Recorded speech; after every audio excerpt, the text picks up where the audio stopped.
they're not fighting for me. They're not fighting for you. Right. They're fighting to have a white nation under a white religion.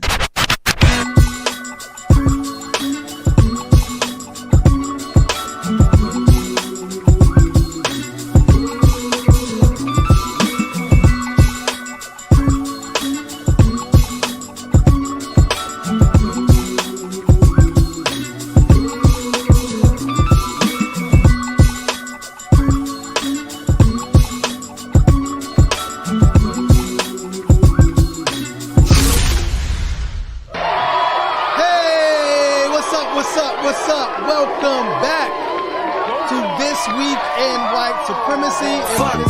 Oh, okay. That's how we start. It was funny because I was like, every time you say "Welcome Back," the "Welcome Back" Carter song. Oh wow! Welcome back, welcome back, welcome back. My brain was there, and then you went to F. Donald Trump. Yeah. We're starting just like ping pong in your head. But this may be your first time. If this is your first time, what's up? Welcome. This is, I guess. Well, we might. Is this week in Black disappointment? Oh man, shit. I guess. Man. Lord, it's a crazy Black History Month. My name is Jasiri X. I'm co-founder and CEO of One Head Media, and to my immediate right, it's a miracle. You're my twin today. Yeah, we're twinning. Yes. But hey, Siri. Got an extra one? I got a double. Yeah, got a double. Because I was nice to you today. You were nicer than usual. Yeah. Yes. Oh. Oh wow. Okay. Okay. They were like, we're a part of the show now. Yeah. But yes, it's Miracle, aka Big Blessing with the Big Blessing. And I'm just turned up today. Absolutely. It was the bubble tea. It was the bubble tea for breakfast. Are you feeling bubbly? Oh, okay. Like that. Hopefully. We're going to see if we can last the rest of this hour. Let's see. And my brother. It's your boy, Trevor Nonetheless, Never Like Supremacy. Yeah. On the next level tip, you know what I'm saying? And sir. Someone's anger is definitely hilarious. Because I had someone phone this place 9 times to talk about their disappointment of me. Do we have a black? Oh, we got one. Yeah. Oh, it is. We got blackmail. Well, I mean, I didn't record it, but it was that same person who's been phoning. It was amazing. So I want to large up to you, the person who actually phoned, had me in the background on the voicemail. You phoned 9 times. Actually, 2 more times, so 11 times. So we'll have this next week then. Next week, yeah. But okay. I just want to large up to you. I know your name, right? Because no, wait, hold on. Yeah, your name's Douglas. Thank you, Douglas. I appreciate you. And large up to everybody in Pontiac, Michigan that is watching this show. Calling here 11 times.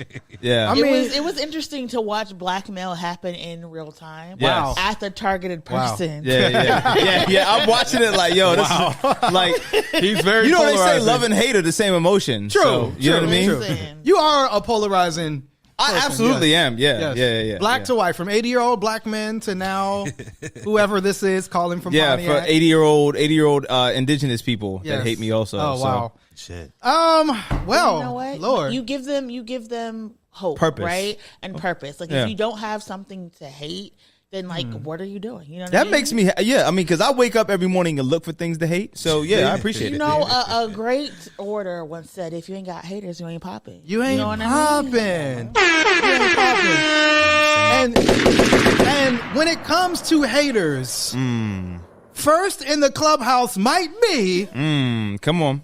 Fuck Donald Trump. Listen, we got to do it purposely. Fuck Donald Trump. Yeah, fuck Donald Trump. Donald Trump owes even more money. How is that? How much does he owe now? Maybe $500 million. $500 million. That's crazy. He owes about it was like $90 million from E. Jean Carroll. It was another like $5 million from some other fraud case. So roughly $500 million. And he's not even allowed to practice business in New York anymore. A judge fined him more than $350 million and barred him from running a business in New York for 3 years. You know what I'm saying? They basically, they said, it said factoring in prejudgment interest, the amount exceeds $450 million. So it's more than $500 million. What if like the restitution could go to like solving the houseless crisis? That would be amazing. You know what I mean? Like that money needs to be allocated to something that's like to alleviating debt, student loans, something. Yeah, but Trump said he would appeal. Of course. But basically, he barred Trump from serving as an officer or director of any New York corporation or other legal entity in New York for the period of 3 years. This was brought by a black woman, Attorney General Letitia James, who Trump has been attacking over and over again. It says the amount will increase every single day until the judgment is paid. Oh, wow. Trump is saying he is going to appeal. She said Trump is finally facing accountability for his lying, cheating, and staggering fraud. Because no matter how big, rich, or powerful you think you are, no one is above the law. A tremendous victory for this state, this nation, and for everyone who believes that we all must play by the same rules, even former presidents. Miracle. Coming to you. It's me. You are a lawyer. Okay. Barred to practice law in the state of New York. Not sure if you have any voicemails from any former presidents. What do you think of this judgment? And Trump is saying he will appeal. He will be successful. How do you see this, Miracle? Trump is his own worst enemy at this point. Absolutely. Because if he could just be quiet, yes, he'll be okay. Could you argue Trump is his biggest hater? Maybe. Maybe he has like a, never mind. Let me keep this a family podcast. Maybe he is just someone who really believes his lies and thinks that he is above the fray and above the law. Clearly he thinks that. It is too much. He keeps losing. Yes. It's like loss after loss after loss. He's a lovable loser. And it's mostly because of the way he engages people during these trials. Yes. If he just be quiet and let people work during the case, he would be okay. I mean, you hire lawyers to let them work for you. But like you said, he continually attacked the judge who, to the point where they had to put like a gag order on him. He continually attacked the attorney general. But and he's doing it over and over again. It does make you wonder if at this point, will he finally shut up? March 25th is his next trial. And this goes into the criminal trial in New York of paying hush money to a former porn actress. And so, yeah. Large up Stormy Daniels. Large up her. But the problem is New York is a very hard place to win once you start to lose so much because of the way their appeal system is set up. This idea that you get fined. You're barred in New York, right? Yeah. For not paying on time. There is it really is a process, and not to defend Trump, but this is not a process you want to play with. Yes. And it's one thing if you have all the time in the world and you're like, I'm going to make a point, I'm going to do impact litigation, I'm going to show how problematic the judicial system is. But he's not doing that. He is literally just wasting people's times pretty much for stuff that we all know he did. And he could have gotten away with it if he would just shut up. Like, he incriminates himself when he makes these posts. Absolutely. And then when he goes on these rallies and be like, I did it, so what? And you would do it too. And like, sir, no. Like, you can't do that. And judges are also watching the things that you say. Prosecutors are always watching you until that verdict comes out. Prosecutors are always watching you. And so Trump is really going to have to figure out if he wants to be a social media darling or does he want to have some money for the next part of his life. It was fascinating. I'm coming to you, Trouble and Fruit. What's fascinating is like with Donald Trump is that he, in all of these cases, right, he probably could have settled. He probably could have like quietly got with these people. He probably could have settled for a lot less money, including these cases. But he wanted to basically present this idea that like he's being persecuted. He's the Nelson Mandela Jesus figure that's being persecuted. And so when you do that and when you play that role, and then it's like judgment after judgment after judgment, now you're $500 million plus in the hole.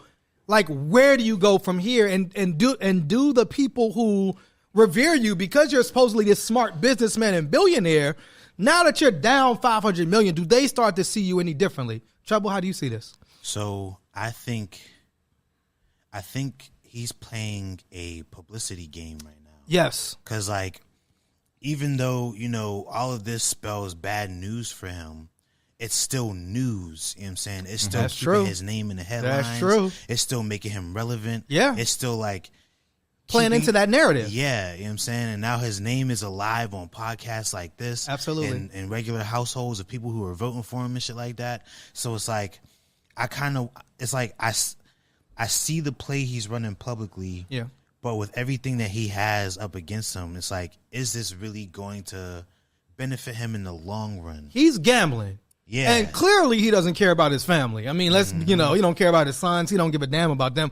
But he is gambling. But you're absolutely right, because it plays into this narrative that the deep state or America doesn't want him to run. And this is crooked Joe Biden and these are Democrats. And because I'm your savior, look at how they try to do me. So it definitely plays into that. But like you said, it's a dangerous game, because if he doesn't, but he is, like, despite this, he's the leading candidate for president, which is still, like, super, super fascinating. And he is, like, this celebrity figure that, you know, CNN wants to put so much so that somebody started a GoFundMe. Apparently, this is some famous Scientologist. I don't know who this is. A GoFundMe called Stand With Trump Fund the $355 million unjust judgment. And this is kind of wild. Like, in an ironic twist of fate, at this very moment, so far, $666,000. $670,200. No. Mine says 666, bro. I'm trying to make a point. Okay. Mine says 666, brother. Okay? That's what mine says, all right? $666,365. Right, so, like, regular people. Someone has an anonymous donation of $10,000. Yes, but think about it. But think about 7,000 people have donated. Over $500,000 has been raised to stand with Donald Trump. Farouk, man, what's up with these people, man? Man, I mean, like, kind of like what Trouble just said. Like, this makes him his I don't know, his constituents, his cult followers. I don't know what you want to call them, but, like, this makes him seem courageous to them. This makes him seem so much more endearing. Yes. And, you know, oh, he's fighting the good fight and he's sacrificing himself for all of us. He's going to die on his, I don't know, like his cross. Does Trump have a cross? I mean, if he's going to liken himself to Jesus next, what would his stigmata be? Jesus, Elvis, all of that. You know Mandela? Yeah, Mandela. Yeah, he's called them all. Yeah. Trump Christ. So, you know Orange what I mean? Jesus. I mean, that's what they call him. Orange Jesus, man. Yeah. And, well, Jesus Christ. I mean, it's fascinating to watch, because on one hand, he's losing these races, but as Trouble, you know, articulates, like, he's losing these judgments, but he's, like, winning the war of public appeal. He's winning the public. Yeah. Yeah, and what he decided to do, he said, okay, oh my, y'all got a $355 million judgment. Now, I'm not going to ask you to put your foot on the table, Farouk, but he decided... Don't do that. I got some LeBrons on today. He decided... But they are orange. That he was going to go... Weakest. You have some orange. The weakest. The Trump color. He decided that he was going to go to SneakerCon, which is fucking crazy, in Philadelphia, to sell his... I'm ashamed. $399 gold Trump sneakers. The Storm the Capitol Sixes. The Air Force Dumbs.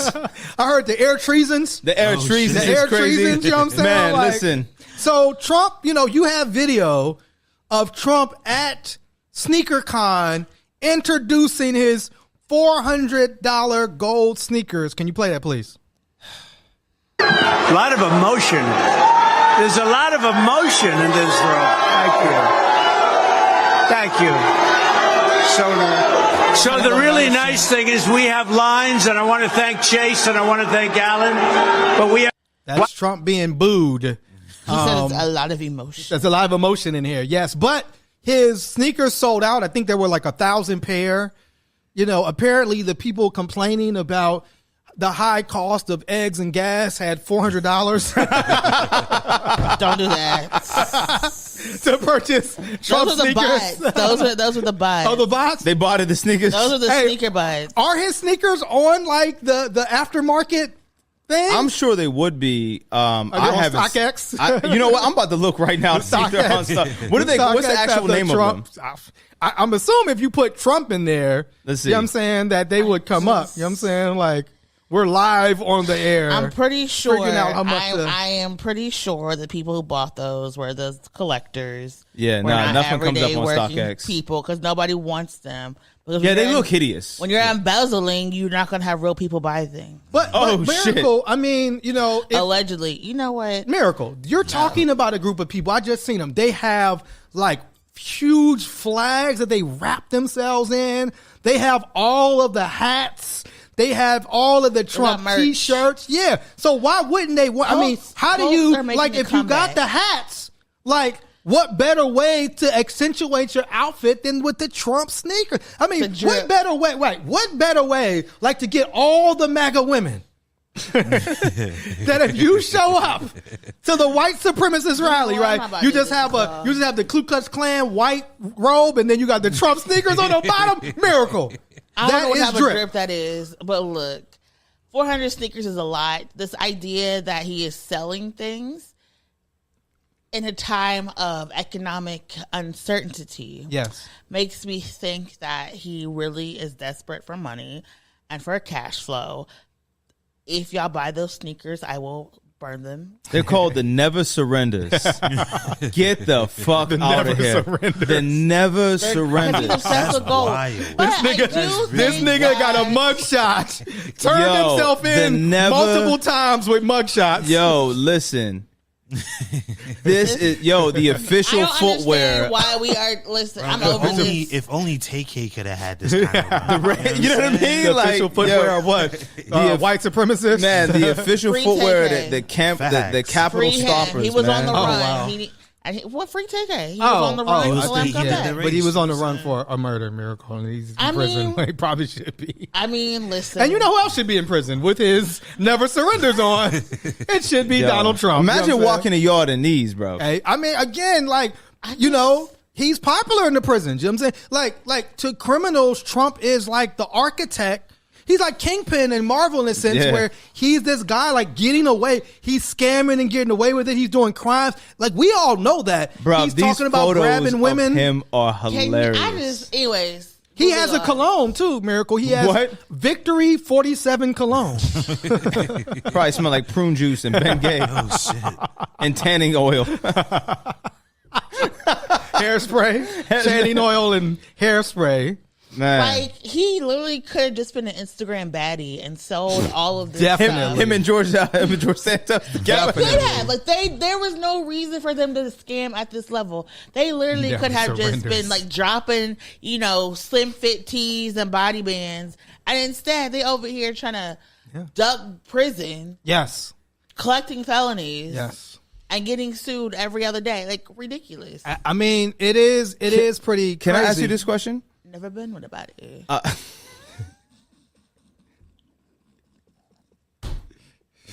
What's the question? I just wasn't expecting that. Was this an intelligent move for Trump to go to SneakerCon and make the appearance with this younger market? No, but here's the reason why. You have a case against you. Mm-hmm. The last thing you want to do is give people who want to collect money from you your whereabouts. Things to see. Things to see, because then they can put a judgment on you. Sell them or find them. I think that the GoFundMe probably better. Yeah. But if he was going to sell something, it needed to be tied to, look, I'm trying to raise this fund to pay for my restitution or whatever it is. Yeah. That is going to make, especially if he's trying to appeal or say it's too much, they're going to look at, well, you're bringing in all this income. Right. Obviously, this isn't a problem for you. Surrender them Never Surrenders. Right? The Never Surrender high tops is crazy. I think that if he went to SneakerCon, and I don't know where it was based in Philadelphia. It was in Philly, yeah. Like location, geographic wise. Yeah. I think it would have been better if he you know how in our culture people go and do the sneaker drops in the community. Yeah. Devin Booker just did that also. He pulled up in the hood. I pulled up in the hood in Philly with some Never Surrenders. I think it would have been better if he did something like that. Maybe some other shoes. I don't know. But I mean, I think you have to. At this point, he has to make himself more popular outside of his MAGA realm because. So that's what I'm asking. So was this an intelligent move? No, because he didn't capitalize correctly. Well, Okay. I mean, again, so I'll say this: like I'm on like a lot of these progressive listservs, and they were talking about this. Yeah, the fact that you have like these MAGA Republicans doing rap music, we talked about it on the MAGA show. rap, which is a crazy genre to have. In 50 years of hip hop, we were fortunate enough to get 50 years of hip hop before MAGA rap came into play. Yeah, but then they were like, you know what? You know what this genre is missing? MAGA rap. Ugly gold sneakers. Man. But again, so like they were saying like, oh, so I don't know. The question is, are we going to see the Air Biden 81s? The Air Biden 1081s? But we talk about MAGA rap, and it's almost like there was somebody at this table who was like, we need to make songs about democracy and voting and the reason why it's important. You have said that a lot of times. It's almost like Miracle. You have said almost like you were told to do, but it's fine. Yeah. But it's fine. Diddy did a whole thing about that. I mean, that was mad long ago. That was like literally 20 years ago. It was 20 years ago. That was 20 years ago. Yeah. No. But again, like I mean, there are other things on his mind right now. But I'm talking about Diddy's struggling right now. Jesus Christ! Diddy is struggling. And the reason I'm bringing this up is because, and I have a point to make. Yes, I think it was like last week. The days run together that the Democrats announced that like Hip Hop Caucus was going to the Hip Hop Task Force. The Hip Hop Task Force. Right? Terrible. We are at a time where we're basically in a recession. Yes. One of the worst housing crises, one of the worst environmental crises, genocide, all the stuff happening across the world, right? People are upset, trying to connect. Hip hop has always been the voice of pain, the voice of feelings, the voice of questioning, the voice of pushing politics. Yes. I think if Democrats were actually serious of using this hip hop task force, they would have hired people from all these impacted areas to talk about their lived realities and the pain that they are going through and what is the vision they want to see for their lives, right? I'm not saying everybody had to be like Tupac, but I do think that hip hop is still a critical tool for our communities and how we are able to engage and talk about what we are going through, how we're able to uplift our lived realities, and this is like a misstep with that. I agree. Like, I would have loved if we had, and I tweeted this out, all these rappers who have been arrested because of their rap lyrics, who have been convicted because of their rap lyrics. I would have loved if we had hired those folks and they would have talked about everything that has happened, those court cases, and use that as like a tool of engagement and bringing people together. They could have done like a hip hop Democrat cipher, all 50 states and territories. Yeah. There was a whole bunch of stuff they could have done and they failed because they don't just give the game away, Miracle. Don't say something. Make them buy something. Because I think that we're having this whole conversation about the 50th anniversary of hip hop. Yeah. And is hip hop still a tool? Is it still effective? Absolutely. Is it just too commercialized? And I think that we collectively as a community, socially, are still overlooking how necessary hip hop is in our community and how it can be the most organized, most useful tool to actually organically organize folks. Yeah. And that's just why I wanted to point that out. And it's a tool that we use at One Hood. I mean, we do a lot of cultural organizing, but the minute that you see the name is the Hip Hop Task Force, right there it's not hip hop. Like, automatically when you just seen the the logo, it wasn't a logo, it was just like Hip Hop Task Force on some piece of cardboard. It really, to me, I knew immediately, oh, this isn't hip hop. This is somebody trying to utilize the name to try to do something, but clearly they aren't like real practitioners involved in it because it would look better. It would sound better. It would feel better. It would feel more authentic. It would be an energy and excitement around it. You mean it look like the New York Police Department dance team? Right, that's what I'm saying. Wow. I wouldn't go there. You know what I'm saying? That far. But they breaking the law. But at the same time, they breaking spirits and bodies. As somebody that as an organization that has utilized hip hop successfully, part of the way we were able to do that is because we understand the culture. We understand like what hip hop is, how it feels. We understand like how to brand it, how to make it look a certain way, right? And it just, when you just got a bunch of people up there with suits and like, you know, it's called the Hip Hop Task Force. It's like, oh, this ain't. I'm a hip rap artist that is in organizing, that's organizing my community, that deals with politics, civic engagement. And I looked at that and said, that ain't for me. Yeah. You know what I'm saying? That's corny. For someone like me who grew up in Homewood, it's like knowing how many of my niggas, we used to call it Tazzy, like how many of my niggas used to have to run from Tazzy. Yes. If you're actually involved in hip hop, you're not going to use Task Force as your name. 100% knowing what like young black you know, men and women had to go through absolutely with Task Force growing up. Yes. It's insensitive. It's like what is the word? Disingenuous? Yeah, disingenuous. Inauthentic? Yeah, all of those. Well, speaking of Hip Hop Task Force, if there was a Hip Hop Task Force, probably the leading member of that would be Fani Willis. I mean, Fani Willis has been somebody that has prosecuted a number of hip hop artists, is currently prosecuting Young Thug. But when she stepped beyond her realm, when she made Mr. Never Surrender, right, to a bunch of felony charges. What a hell of a thing to put on your professional career.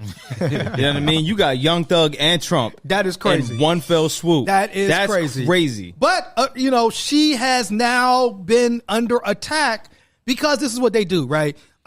She went after Trump, and now the right-wing media has gone after her, and they're finding, like, what is the things that you've done? And apparently she had this relationship with somebody that she hired. And so there is video of her. She's now being deposed. The deposition was, like, on all major networks, and she had made a statement in the deposition. Do you have that video for us, Mr. Farouk? So your office objected to us getting Delta records for flights that you may have taken with Mr. Wade. Well, no. Look, I object to you getting records. You've been intrusive into people's personal lives. You're confused. You think I'm on trial. These people are on trial for trying to steal an election in 2020. I'm not on trial, no matter how hard you try to put me on trial. So my question and she leaned back. Oh, okay. So your office objected to us getting. Oh, so I'm coming to you, Miracle. Like, is this now? Here's Fani, of course, like, you know, people in the hip hop community felt like, you know, like she was kind of targeting hip hop artists, and that was unjust. People in the progressive left wing or Democrats love her because she did bring a criminal case against Donald Trump. She's gotten a number of Trump acolytes to already admit to their crimes and plea out. Is now this attack on her personal life? Like, is this fair?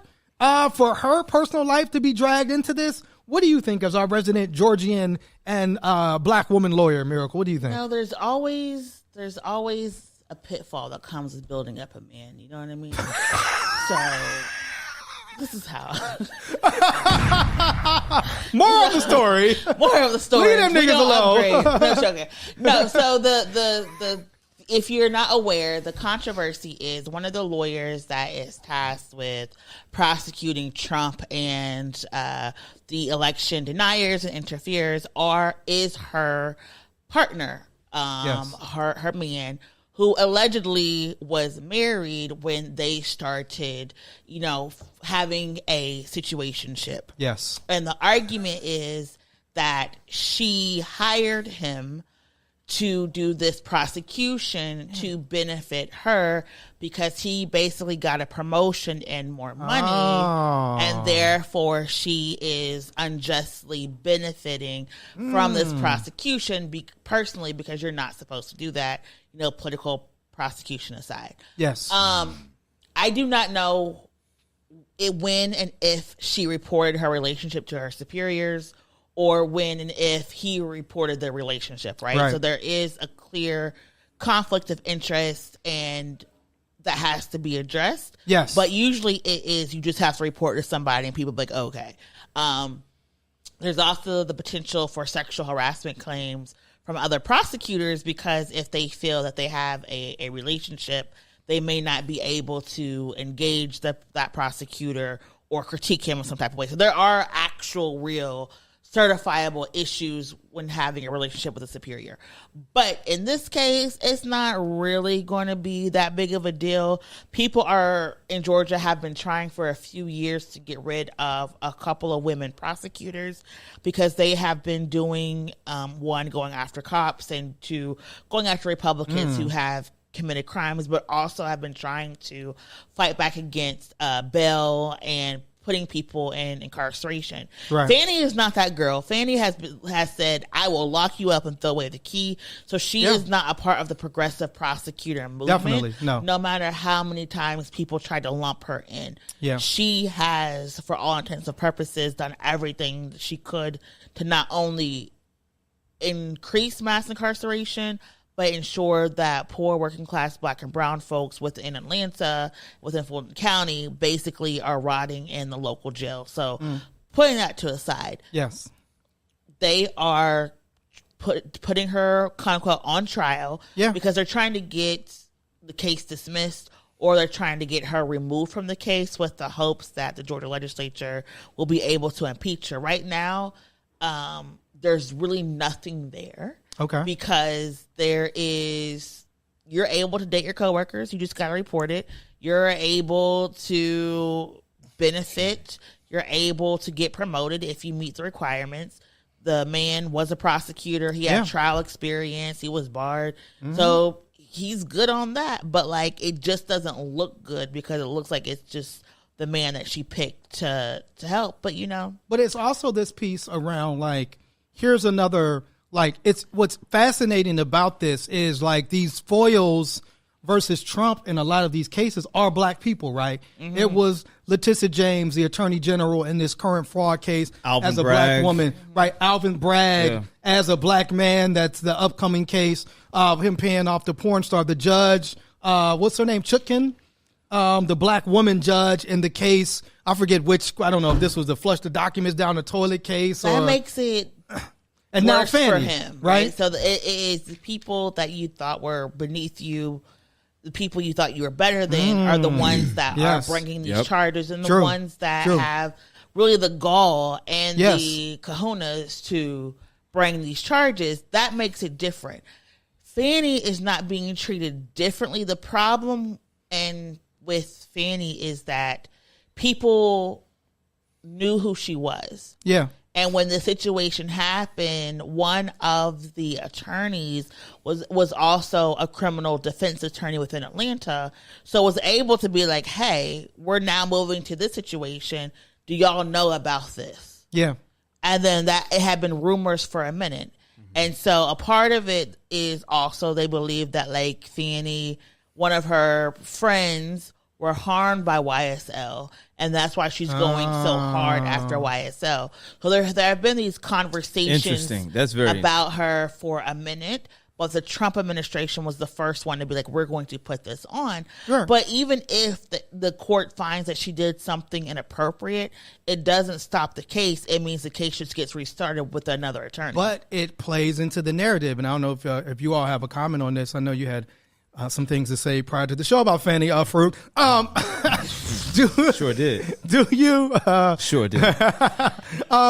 It goes back to Trouble's point, right? It plays into the narrative that here's this corrupt, Black attorney that is attacking Donald Trump, not because of not that he did anything wrong, because they're trying to prevent him from running for office. They're trying to prevent this savior from coming back to save America. I mean, isn't that? And it kind of plays into, if you're a white supremacist and you see these Black people going at Trump, it also plays into this narrative of like, why you don't like Black people, why you don't like brown people, why you don't like Jewish people, right? They're going at your savior. Is that what you all see? Yeah, it definitely feels like they're trying to like do everything they can to Trump's charges. Absolutely, right. You know what I'm saying? And I just hope that this doesn't like end up fucking up the trial, because I low-key do want to see him. Oh, yes. You know what I'm saying? Yes. I want to see him get prosecuted. I want to see him go the whole way. Yes. Yeah, I do think this is bullshit. I wonder if the never surrenders become more like expensive? Like if he surrenders and goes to prison, do they become more valuable or less valuable at that point? Yeah, the value has to drop. Yeah. Has to. Now I think this is interesting because like what Miracle said, like these people who dare to prosecute Trump are people of the global majority. But what the question I have is, for all of the black and brown Trump supporters, do you see this as him attacking black and brown people, right, that are prosecuting him as he views them as other? Or are you on the side of Trump even against, these prosecutors who are now coming under so much more scrutiny than they would if they were white prosecutors, right? I mean, would he have this smoke if it was Rudy Giuliani who was prosecuting him? I mean, I think that's the question. I mean, well, what's the special prosecutor, Jack, whatever, he's talked about him. But I think the fact, Fani talked about in this actual trial about having to switch houses. Saying like, I can't stay at home because of these threats. Obviously this other judge was, all the judges have been threatened. Letitia James, Alvin Bragg. So it is fascinating to see, you got Nikki Haley right now had to basically ask for Secret Service protection because of these Trump supporters and the threats against them. And again, these are individuals that we've seen be violent, right? We saw them bring guns and bombs and zip ties to the Capitol, right? We saw they had to fight against, folks at the Capitol. And so, come on, man. It is something that has. So that's the question, right? We saw the one judge got a woman had to be prosecuted because she got a bomb threat. Remember the guy ran up on the FBI when Trump got indicted and had to be taken out, somewhere in Ohio. And so that's the piece right now is there is this possibility of violence. You were going to say something, Miracle? I was just going to say that these folks really,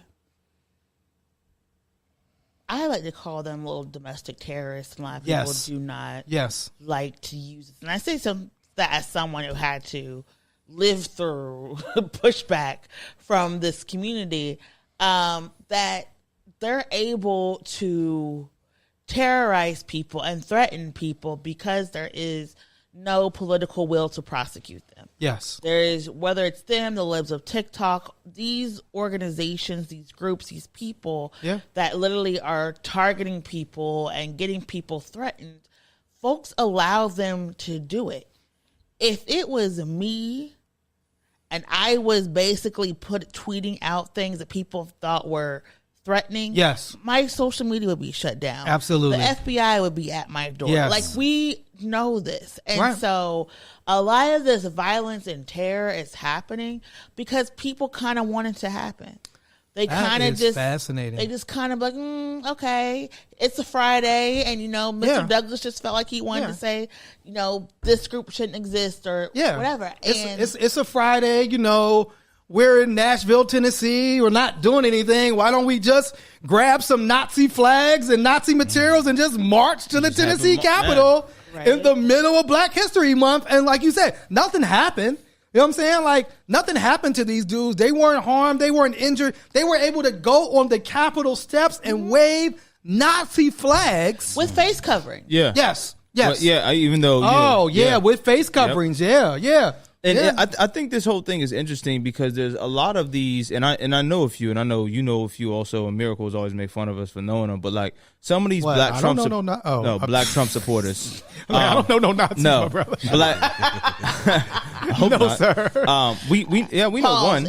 All problematic black men, Jasiri and Farouk, is a Venn diagram of whether they intersect or not. But God. It's interesting because the constant, I think the consistent theme of these black and brown people or people who are not white that support Trump, the argument or their substantiation for supporting Trump is he's never gone after American black and brown people. Oh, really? That's what they said? That's always he's always done this about black Africans or Asians. He's never targeted anybody that's absolutely untrue. Yeah. But that's your defense mechanism is Trump, he supports black Americans. Show me where he does this. Show me where he supports American Latino people. Show me where show me what legislation. Excuse me, sir. He did have Kanye West in the White House. He did. But I mean, that's what that's what they look at. They use Lil Wayne, they use Ye, they use ASAP, Kodak Black. Kodak. They use that as like this beacon. I'm like, these people are so far above, maybe not Kodak, but the impact or ramifications of day-to-day life legislation and just activities that they don't feel the same. They don't feel life the same way we do here on the ground. Kodak need a new pardon. Kodak need a couple pardons. He's trying to get Trump to come back diplomatic immunity. Lord have mercy. He needs to declare he's a Haitian citizen and get diplomatic immunity. I think that's the question, even for Jewish Trump supporters, right? He only passes laws that hurt you. But also more so does it make you uncomfortable that you are literally lockstep, no pun intended, with literal Nazis, right? Yeah. That these literal Nazis are individuals that are supportive of your candidate and supportive of all these policies. You know, one of the Justins, I think it was Justin Jones, to me made a really great point about how in Nashville, Tennessee, I mean, remember they expelled the black state representatives, right? Yeah. And they're their laws, you know, he broke down all the racist laws that they passed recently in Tennessee. And he basically was like, your laws welcome this. Right. Like, it's because of how you treat the very black people that black people in Tennessee elected, right? Mm-hmm. Wanted to elect him because the brother showed up with a dashiki. Now you want him out of there because these black people have the nerve to speak power directly, to not come in afraid, to not be bowing down or scraping or be happy to be there because they want to pass laws that are beneficial to their community. You want to expel them. And so that very ideology supports Nazis being there. And it also is really wild to me where it's like, I don't understand how patriotism and the Nazi Germany flag go hand in hand. But I mean, it was Jim Crow. That's actually pretty easy to answer. Right. Yeah. It was American Jim Crow that Hitler based a lot of his ideology on, and so there is a connection to. You were going to say that? I would say there's a lot of American presidents that had a lineage to. Miracle, are you raising your hand, or are you putting a? It depends on what you define American as, right? Right. Yeah. Come on, Miracle. If you want America to be a white Christian nation, yes, they do. That means you don't want black people, you don't want queer people, you don't want disabled people, absolutely, you don't want Muslim people, don't want Jewish people, eugenics. You and so it is again another Venn diagram. Yes. For the white supremacist. Go ahead, say it. Nope, I'll be good today. Just say it. Nope, the white supremacist construct, right? And so we also have to think about when we're talking about imperialism and colonialism, these are expansions of white supremacy. Absolutely. And white supremacy also works by threatening and terrorizing people. Yeah. And when we are threatened and terrorized, we feel like we have to cling to police or government to feel safe. And therefore, we ignore what the police and governments and militaries do in our name. And so that is also a part of white supremacy. And that is why I think it's the same. They're all the same flags. Right. And they're all working together because they don't see. They're not fighting for me. They're not fighting for you. Right. They're fighting to have a white nation under a white religion. Yeah, so much so the group was supposedly, it said their shirt said Blood Tribe. And basically this was a white supremacist organization, according to the Southern Poverty Law Center, founded in 2021 by ex-Marine. And remember, Trump has been talking about the poisoning the blood of America. And so it is really in you know, this coordinated, right? It's this coordinated white supremacist attack. You were going to say something, Fruit? Yeah, I mean, Trump has support, backing, donations, and you know, allegiance from some of the most vile, racist, white supremacist, alt-right, and Nazi-aligning people that we've seen in modern times. If he himself is not of that ilk, then why do they all support him? Right? Like, he's literally using Hitler's verbiage. He's literally taking things out of the Third Reich. Yes. And superimposing them in his newest campaign and bid for presidency. Absolutely. And he's trying to turn the presidency into a dictatorship, to where when if he would retain regain the office, he wouldn't leave. Oh, absolutely not. We would have a totalitarian government structure. Yes. Under Donald Trump, if he was will we be 47, 48? 47. 47. That would be the last president you would have. The Columbus victory 47. Yeah. I mean, would you buy it? Do you have it? No. What's the number that the Nazis use? I'm currently wearing YSL, Miracle. That's the cologne I'm currently wearing. I got Calvin Klein on. But Victory 47. What number do the Nazis use? They use 77, right? 88. Oh, it's 88? Oh, okay. Right. Okay. Damn, that messed up I was trying to draw. The only reason I know this because I'm not like a Nazi person. When I was... You don't fit the description. I really don't. But no, when I was actively involved in criminal defense, we had to know what the insignia meant. Yeah. Because there was like a safety thing. Right. Oh, absolutely. Yeah. But then I actually, for the first 3 months that I was doing defense work, all of my clients were Nazis and white supremacists. And I felt it was conflicted. I'm failing my job. I was like, this nigga guilty. I went to law school to free black people, and then here I crazy. am, like talking to these white convicts who had had escape charges and drug charges. But you made a great point, Miracle. That they had their face covering because there's all of this conversation now. We're seeing laws passed specifically targeted to black and brown people about face you covering. can't cover your face, not even a mask as COVID rages, right? But they were allowed to me, it's like if you're going to be Nazis, right? If you're going to be bold enough to go out and wave a flag, uncover your face. Yeah, man. And that was what one of the persons they was don't want to saying. get fired. No, so uncover your face. But again, it's like, we know what it is, and what it does is because if we seen what happened. Who was arrested at the Capitol? Marines and police army people, police officers, you know what I'm saying? Like wealthy folks. Remember, it was like, it's just poor working class white people. No, it's wealthy folks. You know what I'm saying? They flew there, private jet. 1,000%. So these are the folks that were arrested. So you should be, be proud of who you are. Let us see who you are. Yeah. Right? Yes. Because we want to know everything about you. Yes. So when you get locked up, I know where to send your letters. Absolutely. And speaking of showing everything to the world, right? Oh, man. Showing your full, complete self. Not hiding the child from the world, hiding the world from your child. Rachel Dolezal. Wait. Do you remember I had an acronym for Rachel? We're not doing this. What was your acronym? It was racially ambiguously claiming hurt ethnic lives. Woo! Wow. Racial. But actually, hopefully she doesn't see this. Her name is Nkechi Diallo, though. That's her name. Her white mama named her Rachel. I'm going to call her Rachel. We got to call her Nkechi Diallo. So apparently, and possibly the weirdest Black History Month ever. This is the worst Black History Month. This is the war on Black history. So for those that don't know, Rachel Dolezal was the white woman that was, they coined the phrase, I guess, transracial, right? She was white. Transracial? Or transracial? She was a white woman pretending to be black. Pretending to be black. So much so that she was actually the head of the NAACP. That is...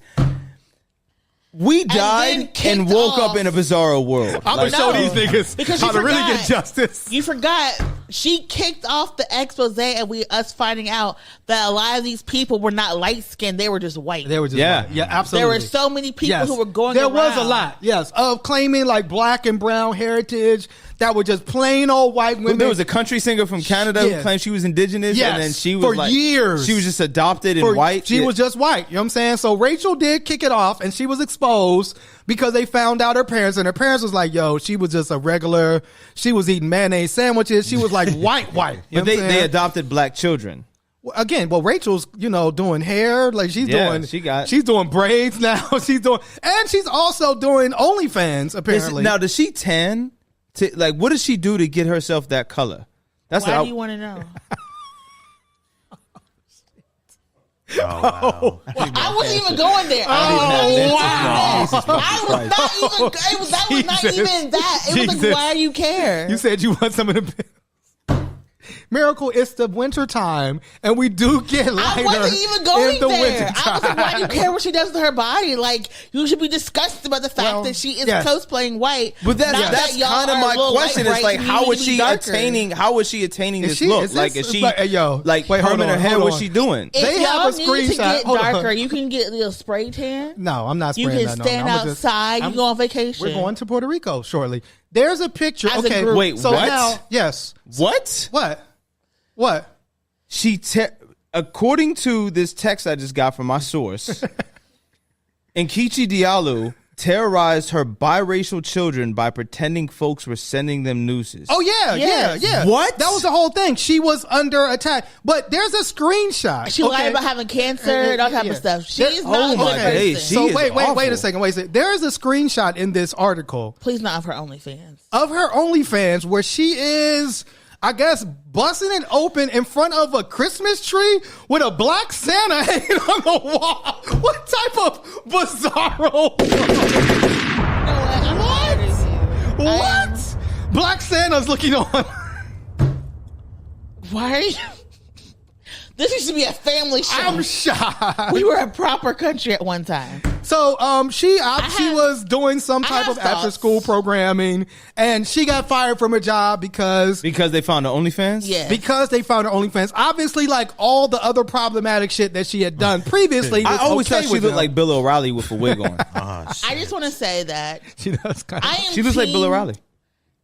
Your team what? I am team like affirmative consent and your bodily autonomy, right? Yes. I do not believe that sex workers should be fired and Correct. prevented from working in schools or with youth just because the fact that they have a side hustle. As long as they are engaging in consent, as long as they're not exploiting people, as long as they're not disrespecting their students, I don't think people should be fired.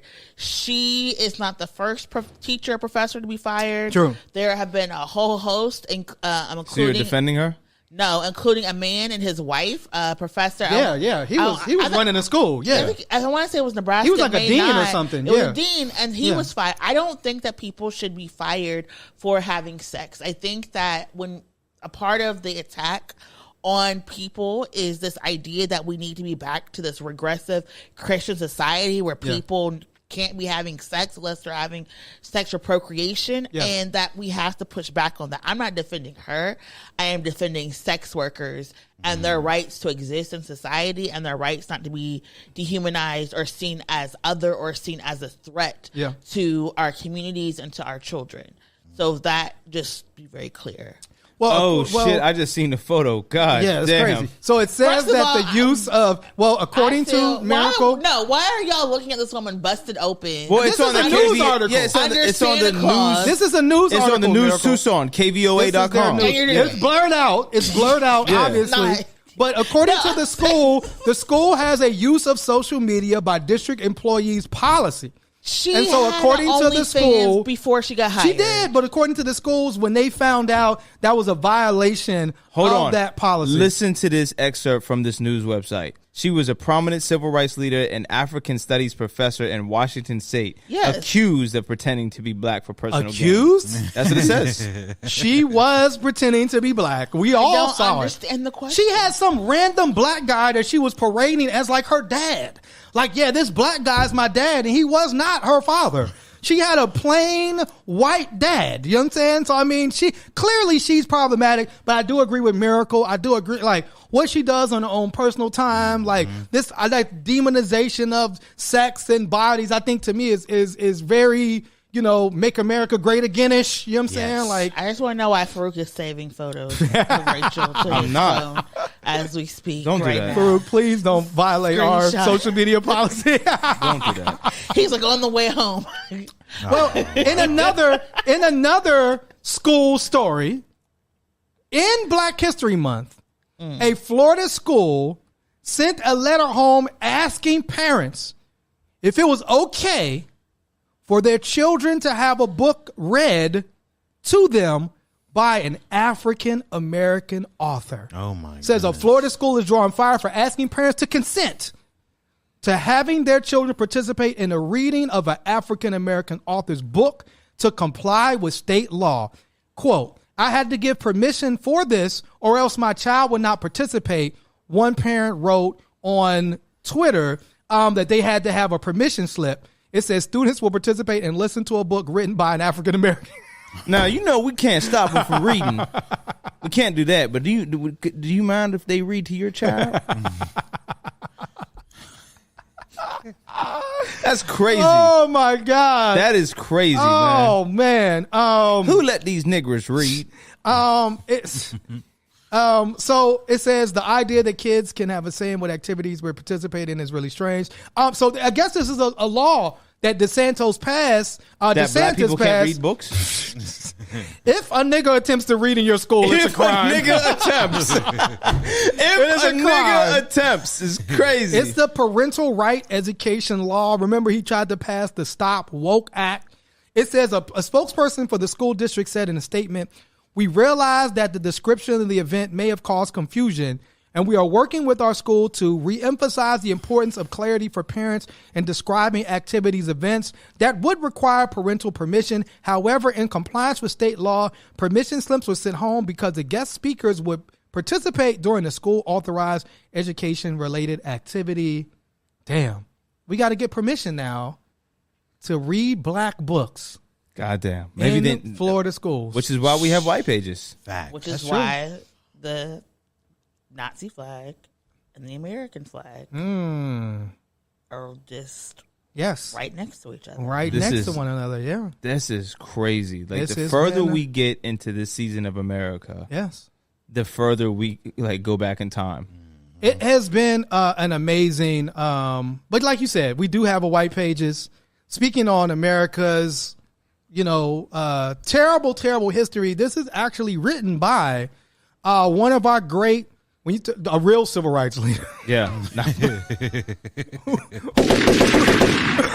Not named Nkechi Diallo. Who really was black. This is the great Ida B. Wells. Ida B. Wells, who was an investigative journalist in the 1800s and early 1900s, who would write about lynchings and things that was happening in the South to help, spread the word to our communities. Mob Rule in New Orleans is a moving and disturbing account of racial violence and lynchings that occurred in New Orleans around the 1890s. And so, again, this was a black woman at the risk of her own life, investigating and exposing these American sins. And these are the type of books that they're trying to ban because they don't want our children to recognize this history actually happened. They want to make it pretend like we came over here and everything was all right and all love. But no, Ida B. Wells risked her life to prove differently. And so Mob Rule in New Orleans by Ida B. Wells Barnett is our white pages. And we do have a black excellence. We have a black excellence in our very midst. You know what I'm saying? A black excellence, that a man that became the first black man in the history of Pennsylvania to serve as the vice president of the Pennsylvania Arts or Council of the Arts. His name is Ime Alaquiva, y'all. You know what I'm saying? Come on, man. Our producer, videographer, extra name. Yes. Yeah, come on. Can you just get on the camera? Can you just come behind one of the camera people? You know what I'm saying? My camera. Yes. You weren't dressed for camera. But you repping your mom's house. Your mom's house, Pittsburgh, an Emmy Award-winning full-service multimedia agency. Your mom's house, Pittsburgh, produces this show, shoots, and does pretty much all of our videography because of their excellence. So, man, what's up, man? And they actually, and if I may just real fast, your mom's house actually gave me my first job. Yes. After I got the music industry. Come on, man. Come on. Yeah. So that was my first actual employer that was not Universal Records. E-May, your black excellence. What's up, man? I'll be sure to cut this part out. No, sir. I think it's an excellent opportunity for us all to really put arts where it needs to go. I mean, if you think about it, arts has everything to do with the barometer on how well an economy's doing, how well the community's doing. Yes. So, for someone to be from the east side of Pittsburgh, Wilkinsburg, I wasn't supposed to make it, but to go from... It's God's fault. Yeah, it's God's fault. Blame him. To go from government cheese to government appointments. Come on, brother. Come on. Come with the bar. From government cheese to government appointments. That shit is crazy. Government cheese to government appointments. Yes. Yo, on the fly, innit? Do a bar. Text me. Yo, the man them came through with it. And I have one more thing I wanted to say. I experienced a loss very close to me. My sister passed away on Saturday. And the reason that I'm here today is because one of the things that my sister loved more than anything was this show, This Week in White Supremacy. My sister was probably our biggest fan. Remember she met you, Miracle? She was like, oh, that's Miracle. My sister will watch it on the big screen every week. It actually brought us closer. She would send me articles.